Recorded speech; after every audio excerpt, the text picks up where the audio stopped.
Hello, welcome back to my channel. Now, I don't like long intros, so hit the like button if you like this video. If you don't, kindly go away. There's an exit button over there, and there's a back button over there, or over there, somewhere. Thank you.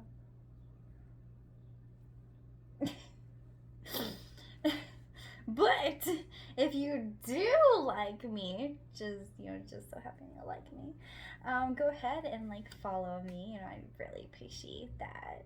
Yeah, thanks. To go ahead and see more of me. Thank you. Now we are talking about video games. I am a newer video gamer. I started gaming back in 2020. That's when I first got my first PC. I haven't had a lot of experience with technology in general until I got my first PC, and I'm still learning new skills. I'm excited to continue learning.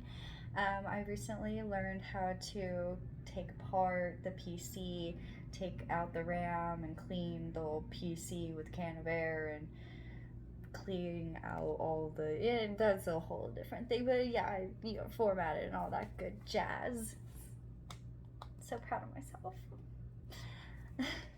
Anyways, so I thought I'd go ahead and start making lists of video games that are friendly for novice gamers. I've noticed that there are a lot of gamers that stick to only a handful of games. And they don't really branch out, and anytime they do branch out, they usually don't like the game. So I thought I'd go ahead make list of different genres of video games, my thoughts, opinions on them. I will do videos on each individual video game later on, but I want to go over the genres and the ones I think are the most beginner, novice friendly to the ones that are more pro. So, we are starting with the shooter genre. Now, I was really contemplating the number one spot, the easiest, most beginner friendly shooter video game. It has to be COD. It's very simple. Everything's just right there. They even add photos. They add pictures. Just in case if you get a little bit confused. Player versus player is a little bit of a joke. It doesn't take a lot of talent or experience to survive player versus player, and if you are a really good gamer, it doesn't mean you're going to survive the player versus player. There are just so many people all together at all different levels that it's just chaotic. And so you could be the newest novice gamer, right? Just got a video game, first time ever, right? Getting in there, and you survive, and it'll build your ego. You'll push to do more.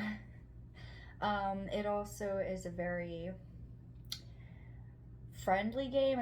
It's a pretty friendly community, so it's very good for newer gamers, novice gamers. It's a good community, lots of people. It encourages for people to communicate with others. It teaches basic mechanics as well in video games, in other video games that other video games don't necessarily teach you, because it's kind of, you're supposed to know it.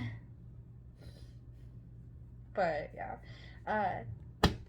Number 2, I'll get into the more specifics on the specific videos. I really want to, but I will hold back. But number 2 for the easiest beginner-friendly video game, Destiny 2. Destiny 2 is kind of similar. It's set up similarly to COD. You can do solo fighting, you can do co-op with you and a team of like 4 to 6. You can have a co-op team with your friends or just a random group that the game picks out for you or whatever. And then there's player versus player.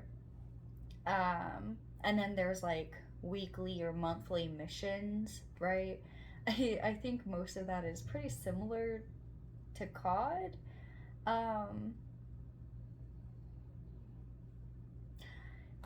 It is a little bit harder than COD. It takes more, I want to say, know-how and skill, especially for the player versus player. When it comes to Destiny 2 player versus player, you cannot be a complete novice, because if you go in there, you will get your ass handed to you.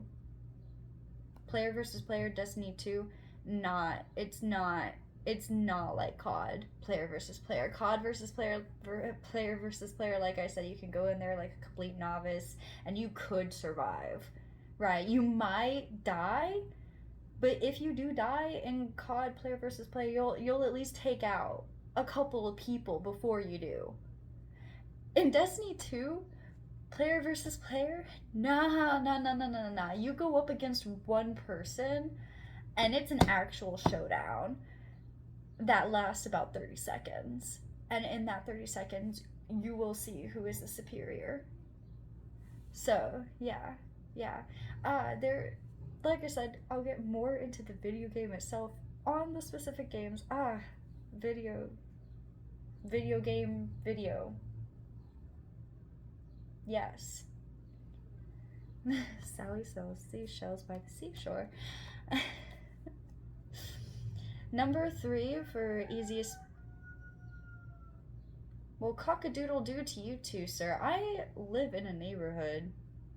I'm like 2 feet away from my neighbors that way, 2 feet away from my neighbors that way, you know, like, there's an HOA. Cock-a-doodle-doo. Okay, number 3. Dead Island 2. Dead Island 2 is pretty easy. It is very easy. It's very easy. When I played it, it was so easy. That's how easy it was, exactly. Cock in my front yard, yeah.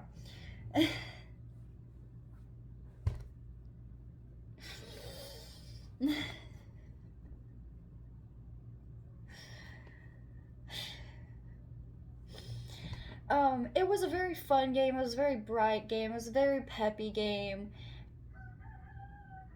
You have to pay for that video game, though. I personally would not pay again for that video game. It was over way too fast. The story was basic and it didn't go on long enough, like the story itself. I wish it didn't. I wish there was more. There wasn't. I mean, there was so little to do in that game that it's a co-op game. Me and the people I was playing with were going back and completing all of the minor missions. You know, there's like the main quest and then there's the like little sub quests. We were going back through and doing all of the little sub quests because we got through with that video game playing not that many hours. I think we probably dedicated probably a whole weekend to that game. But I mean, like, by the end of that weekend, it was completely done. There was nothing else to do in that game. Nothing. So, it was easy. Yeah, Dead Island 2. That was 3. I wouldn't get that game unless it was $5.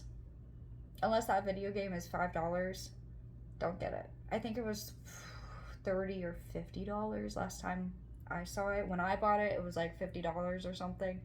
It was definitely not worth it. 50, 30, 30, 50. It was one of those. It's just not worth it. Get rid of the zero. It's not worth the zero at the end, right? $5. Maybe 10.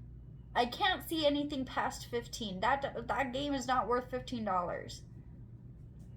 It won't entertain you past like a whole weekend. And if you're a hardcore gamer, it won't entertain you past a full 24 hours. If you're a new novice gamer, it'll entertain you. But once you like learn how to game, it's not going to be entertaining anymore. And then it's just going to feel like a waste of money. Because like there's nothing else to do. I haven't really seen any mods for it, you know, like Baldur's Gate 3. Even when you complete the game, there are mods that you can add to it that make the story like bigger or better, right? I haven't seen any of that with that, so I wouldn't. Okay, moving on. Number 4, Payday 3. It's pretty. It's harder than Dead Island 2. Technically, I think. But it's still, it's like middle of the pack. It's not a hard game. It's pretty easy. There's not a lot to say about it. It's pretty easy. You're robbers, you rob a bank, you get out, don't get shot, don't get caught by a po-po. Yeah, and you gotta fend off the po-po until your backup or your ride gets there, right? Um, it's not hard. It's pretty fun. I when I got it after the update. Apparently, before the update, it was a terrible game. I got it after the update. It's a pretty decent game. It's not but it's pretty good. Next, oh wait, what is this? 1, 2, 3, 4, 5. Number 5. Number 5. Okay, 5th, middle of the pack. Warhammer 40k Darktide. Warhammer 40k Darktide is a fun game, but once it's pretty basic. It's like the same thing over and over and over again. You can't really be mad at it because it is pretty fun. It is an adrenaline game. If you are a person who likes the adrenaline, so if you like the adrenaline of COD, player versus player, don't die, you gotta go inwards, right? I think you'd probably like the Warhammer 40k Darktide. It is adrenaline, it's a co-op. I think you're with like 4 to 6 other people. You can be with friends, or it can set you up with other people, other players. You can talk with them. There's only one thing to do though, and that is to go in and murk everything on the map. That's it. And everything on the map is a horde, and it's all coming at you at once, and it's like ah.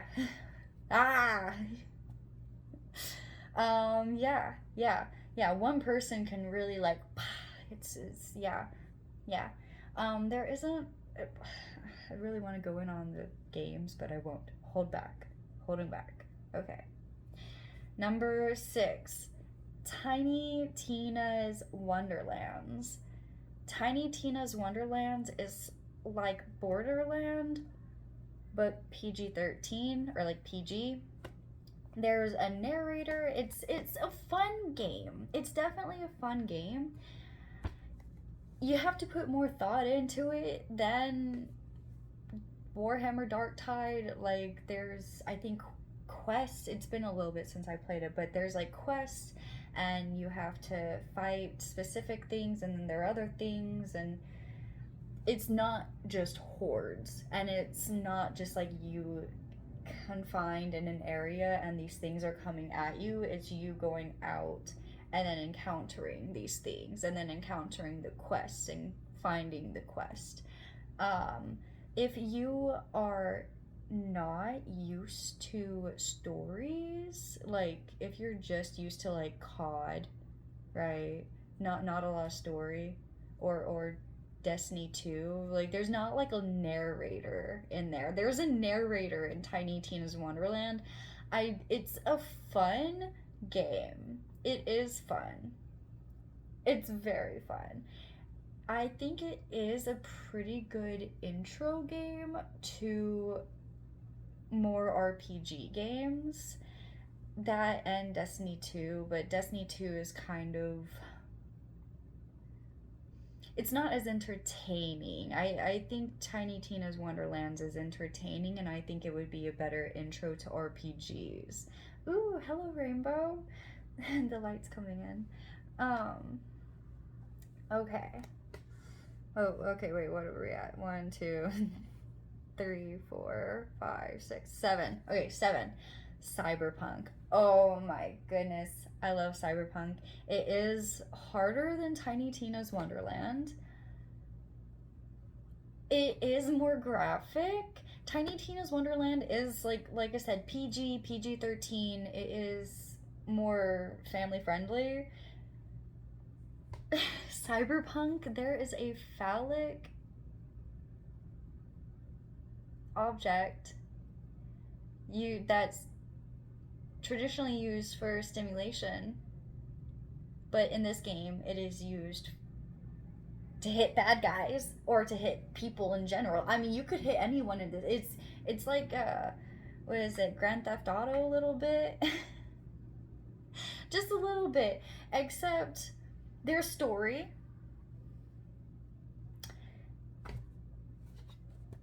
There's quests.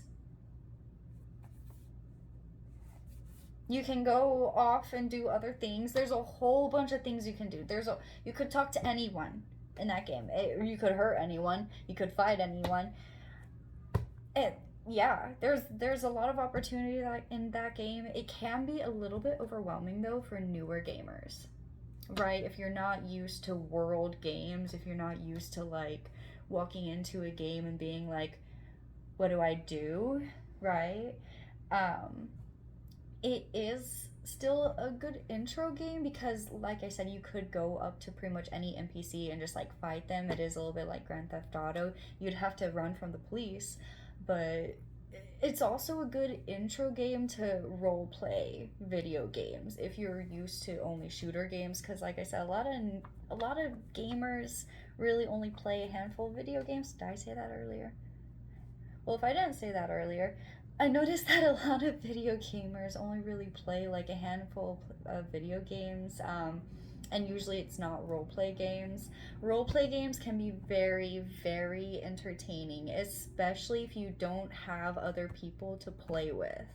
If you are used to playing with people, playing with friends, but you're grown up, your friends don't have the time to, or they have a girlfriend or a boyfriend or kids or something, right, or if you just like want to be entertained, like you're actually playing with other people, the role play games are great for that. And it entertains you in a way that COD and Destiny 2 couldn't, because there's like this story for you to actually immerse yourself into. But it's harder for people to get into that because it's a lot more overwhelming. So COD and like these more simple non-story based games are great intro games to video games usually.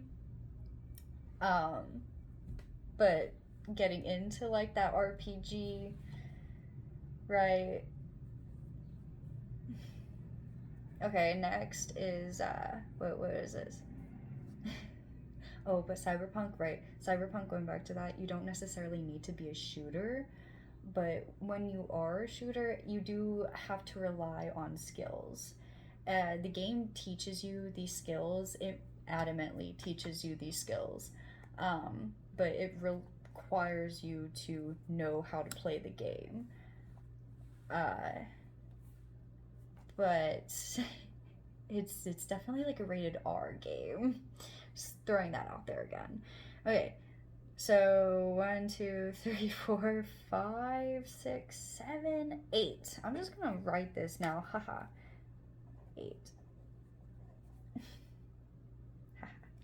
Okay, number 8, Division 2. I feel like some people will hear this and be like, hear me out. You have to rely on your team. If one person fails, you all fail. You can't just like one person can't just gung ho be amazing. You have to rely on other people because it is a very tactical game. And I love it because of that. Everyone has a role, everyone plays a role. It is pretty co op because of that. If you are a solo person, I don't think there's really a lot of option for you to play with, like, just like by yourself. I think you have to like play co-op, and if you are playing by yourself, you're just kind of in the map, in the world, and you're going into different sections, like hot zones, um, and like just like shooting. But it is still a tactical game. But it is one you would have to rely on other people. So yeah, if you don't have people you necessarily, or like if you don't have people you're going to play with, then the game will drop you with other people. Um, the game isn't always self-explanatory. It got a update like a year or two ago. It is pretty fun. Division 2 is pretty fun. Like I said, it's very tactical in comparison to like Dead Island 2. Dead Island 2 wasn't very tactical. COD I feel like isn't very tactical. Um yeah, Division is. I love it personally. I think it's great. Okay, number 9, Borderlands 3. So Borderlands 3, like I said earlier, Tiny Tina's Wonderlands. This is the like more rated R version of that, or well, Tiny Tina's is like the PG-13 or PG version of Borderlands 3. Borderlands 3 is a very fun shooter game. It's tactical. It's harder because there are more hordes, and I don't it's not as tactical as Division 2. You don't have to rely as heavily on your co-op team. Hello dog, she just sighed. But Borderlands 3, I would just say it's just a little bit harder than all the other video games, but it's so fun. That is also another video game that I would say is a great video game to get into other video games, like other role play video games. Um, Highly recommend it. It's also pretty different from other video games. That's also why I like Tiny Tina's Wonderlands, because it's also a little bit of a different video game than other shooter video games. More on that later, but great video game. And number 10, hardest video game I have played, shooter genre, Helldivers 2. I haven't played Helldivers 2 since before the newest update. However, what I can say about that is holy cow, hordes and tactical shooting all at once. And if you're playing on the PC, there are specific commands that you have to, like, buttons to hit for specific commands in order to do certain things in the game, and it's very complicated, and it relies on reflexes, memory. Cock-a-doodle-doo to you too, sir. It's a great video game. It's very fun. It's another adrenaline game. So earlier I said Warhammer 40k Dark Tide is a adrenaline game. Helldivers 2 is an adrenaline game for sure. Yeah.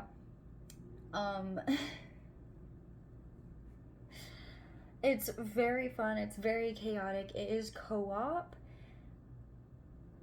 I haven't played it since the update, but I heard that the update made it even better.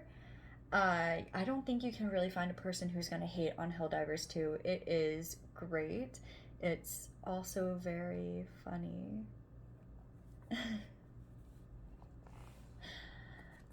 You'll see what I mean, but well, you'll see what I mean if you play it, or in the video I'm going to make about it later. I'll talk about what I mean. It's very funny. It's a funny video game. Um, if you want something that's way more advanced than COD, Helldivers 2, just understand it's gonna be a bitch to learn and to like get used to, especially because like I said, it's going to rely on some reflexes as well as just some memory, and it's an adrenaline game, so you're going to have to remember which buttons to press in a split second while fighting a horde of these aliens. And it's, yeah, it's very intense. It's very intense, but it's very fun. And that is definitely more of a, if you're not used to gaming, but if you want to say screw it, do it. It is one of those games where it's like you'll have so much fun. It doesn't matter if you're a novice gamer. It's one of those games, right? It's one thing if it's a role play game, because some people just can't get used to the role play games, right? Open world can be so overwhelming, but Helldivers isn't overwhelming as it is just like it's hard and it's adrenaline. But it's a great game. You could get into it if you're a novice gamer, but just understand you're gonna die a lot. It's gonna be very hard. You're probably gonna be very frustrated, but it's gonna be very fun. So, if you're gonna get into an adrenaline game, I would recommend doing the Warhammer 40k Darktide first before doing the Helldivers, because it will kind of teach you to like pew pew pew and get used to like that adrenaline. Also, just 40k Darktide is just very fun. Don't get me wrong, Helldivers 2 is a very different game from Darktide. It's very different. Like I said, you're gonna have to press certain buttons in order to do certain things in the game that are required in the game. But if you like want to play an adrenaline game but are newer to it, yeah, maybe Darktide. It's less frustrating. But thank you very much. That is the last one on the list. I have so many more lists and videos to make of the lists, genres, yes. Anyways, thank you very much. Have an amazing morning, day, night, wherever you are, you guys. And I hope you guys subscribe, like, and I will see you guys next time. Bye!